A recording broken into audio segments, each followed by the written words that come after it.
நம்ம நாட்டில் எவ்வளோ ஃபிசிக்கல் அப்யூஸ் நடக்குதுன்னு உங்களுக்கு தெரியுமா? ஜஸ்ட் சும்மா வந்து சொல்லுங்களேன், அவ்வளோலாம் நியூஸ் வராது, ஃபிசிக்கல் அப்யூஸ்லாம் எங்கேயாவது தான் நடக்கும் அப்படின்னு கேட்டிங்கன்னா அதான் தப்பு. நம்ம நாட்டில் கிட்டத்தட்ட ஒரு 10,000 பொண்ணுக்கிட்ட சர்வே எடுத்துக்கிறாங்க. அந்த 10,000 பெண்களில் 26% பேருக்கு ஃபிசிக்கல் அப்யூஸ் நடக்குது. 26%னா 2,500க்கு மேலே, கிட்டத்தட்ட நம்ம 3,000ன்னு வச்சுக்கலாம். ஸோ இத்தனை பேருக்கு ஃபிசிக்கல் அப்யூஸ் நடக்குது. 10,000 பெண்களில் 3,000 பேருக்கு. அதில் அஷ்மிதாவும் ஒருத்தவங்க. சரி, இப்போ அஷ்மிதாவோட இன்ஸ்டா ஸ்டோரிஸ்லாம் பார்க்கும்போது வேற மாதிரி அவங்க ஏதோ சொல்ல ட்ரை பண்ணுறாங்க. அதாவது சேனல்ல ஒரு சிலது சொல்லியிருக்கிறாங்க, பட் இன்ஸ்டா ஸ்டோரியில் ரொம்ப மனம் நொந்து போய் ஒரு சில விஷயங்களை பகிர்ந்துருக்கிறாங்க.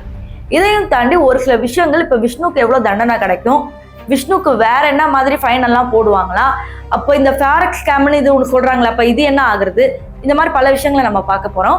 ஸோ அதுக்கு இந்த வீடியோ ஃபுல்லாக பார்க்கணும். ஸோ வாங்க வீடியோக்குள்ள போகலாம். நான் உங்கள் சிவரஞ்சனி, சிகப்பு நாடாவில இருந்து. வீடியோ ஆரம்பிக்கிறதுக்கு முன்னாடி எனக்கு ஒரு டவுட்டுங்க.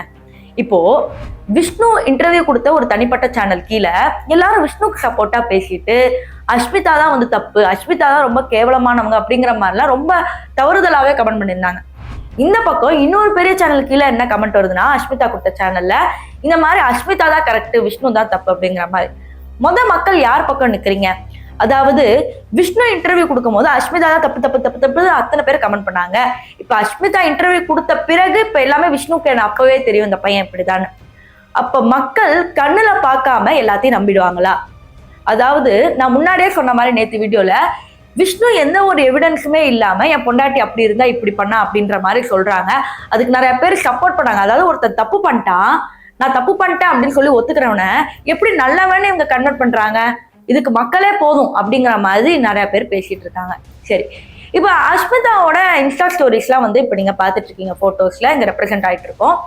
ஸோ அவங்க என்ன சொல்ல வராங்கன்னா, என் வாழ்க்கையில நான் எல்லாமே இழந்துட்டேன், யாருக்கும் வரக்கூடிய கஷ்டம் என்ன தெரியுமா, துரோகம், பிடிச்சவங்க விட்டு போகக்கூடாது, இந்த மாதிரி கஷ்டங்கள்லாம் சொல்ல முடியாது, சொன்னாலும் புரிய வைக்க முடியாது அப்படிங்கிற மாதிரி பல இது வந்து ஒரே மாதிரி சோகமா போட்டுக்கிட்டு இருக்காங்க. அவங்க பசங்க வேற லவ்யமா அப்படிங்கிற மாதிரி எழுதி கொடுத்துருக்குறாங்க அந்த நிலைமையில.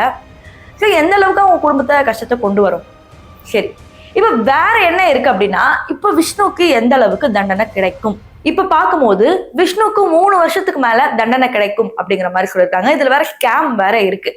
எனக்கு என்னன்னா, எல்லா இன்டர்வியூலும் இவங்களோட அபியூஸ் பத்தியே பேசுறாங்க, ஸ்கேம் பத்தி கேள்வி கேட்டா எனக்கு அவனுக்கும் சம்மந்தம் இல்லை, அவளுக்கு எனக்கு சம்மந்தம் இல்லைன்னே பேசிட்டு இருக்காங்க. அதாவது இவங்க பாவம்ன்றதை தாண்டி அங்க ஏமாந்து போனாங்க பாருங்க காசு கொடுத்த மக்கள், இவங்க தான் பாவம். ஸோ எல்லா இன்டர்வியூலையும் எது ஹைலைட்டா இருக்கோ அதை பத்தியே பேசுறாங்க. ஃபார் எக்ஸாம்பிள் இப்போ அஷ்மிதாட்ட இன்டர்வியூ எடுக்கும் போது ஸ்கேம் பத்தி நீங்க இன்வால்வ் ஆயிருக்கீங்களான்னு கேட்கும் போது அவங்க என்ன சொல்லியிருக்கிறாங்கன்னா, என் ஹஸ்பண்ட் வந்து வெளியே இன்டர்வியூ எடுக்க என்ன அலோவ் பண்ணல, என்ன பேச அலோவ் பண்ணல, அதனால நான் வெறும் போஸ்ட் மட்டும் போட்டேன் அப்படின்னு சொல்றதை எந்த அளவுக்கு நம்ப முடியும்? அஷ்மிதாவை எல்லாரும் சிங்கப்பெண்ணே அப்படின்னு நிறைய பேர்லாம் கூப்பிட்டு இருந்தாங்க. ரொம்ப போல்டான லேடி, கான்ஃபிடென்டான லேடி. அப்ப அவங்க மேல இவ்வளவு பெரிய குற்றம் இருக்கு, நீ பொண்டாட்டினாலதான், உன்னை நம்பினாலதான் நாங்க காசு போட்டோம் அப்படின்னு சொல்றவங்க கிட்ட நீங்க உண்மையா இருக்கணுமா இல்லையா?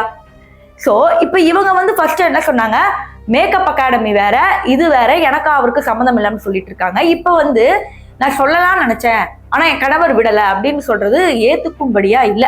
அதாவது இன்டர்வியூ எடுக்கிறவங்களே டைவர்ட் பண்ண பாக்குறாங்க, அதாவது ஸ்கேம டோட்டலாவே மடக்க பாக்குறாங்க. ஸோ எல்லா நியூஸ் சேனலும் சரி, எல்லா மீடியா சேனல்ஸும் கவர் பண்றது one and only physical abuse and இவங்களுக்குள்ள நடந்த பிரச்சனைகள். அது வந்து தப்பே கிடையாது, வெளியே சொல்றது தப்பு கிடையாது தான், அதுக்கு உண்டான பனிஷ்மெண்ட் கிடைக்கணும். இருந்தாலும் ஸ்கேமுக்கு என்ன நடந்துச்சு, ஸ்கேமுக்கு உண்டான பதில் என்ன அப்படிங்கிறது இப்போ வரைக்கும் தெரியல.